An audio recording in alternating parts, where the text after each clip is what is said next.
அபிஷேகத்தை பார்க்க பார்க்க உங்க உடம்புல இருக்கிற ஒவ்வொரு வியாதியும் நீங்கும். இது சத்தியம். இது யாருக்குமே தெரியாது. இதுதான் பெரிய எளிமையான பரிகாரம் ஐயா. மிக எளிமையான பரிகாரம் இது. உங்க உடம்புல எத்தனை வியாதி இருந்தாலும் ஒரு அபிஷேகத்தை பார்க்கணும். அந்த அபிஷேகத்துக்கு உங்களால் முடிந்த அந்த பங்கு இருக்கணும். அப்படி இருந்தா உங்க உடம்புல இருக்கிற வியாதி தன் போலவே குறையும்.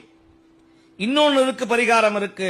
உங்க உடம்புல வியாதிகள் இருந்தால் உழவார பணி செய்யணும். கோயில்ல போய் தட்டை கழுவணும், கோயில்ல போய் புல்ல பிடுங்கணும், கோயில்ல போய் சாக்கடையை தூய்மை பண்ணணும், அடியார்களுடைய அந்த கோயில்ல இருக்கிற குப்பையை அள்ளணும். அப்படி அல்ல அல்ல அல்ல உங்கள் வினை கழியும், கஷ்டம் ஒழியும், உடம்புல இருக்கிற வியாதி நீங்கும். இது உண்மை. அப்ப அதெல்லாம் முடியாதவங்க என்ன செய்யணும்னா, அதெல்லாம் முடியாதவர்கள் சுவாமியினுடைய அபிஷேகத்திற்கு உங்களால் முடிந்த, இப்ப எனக்கு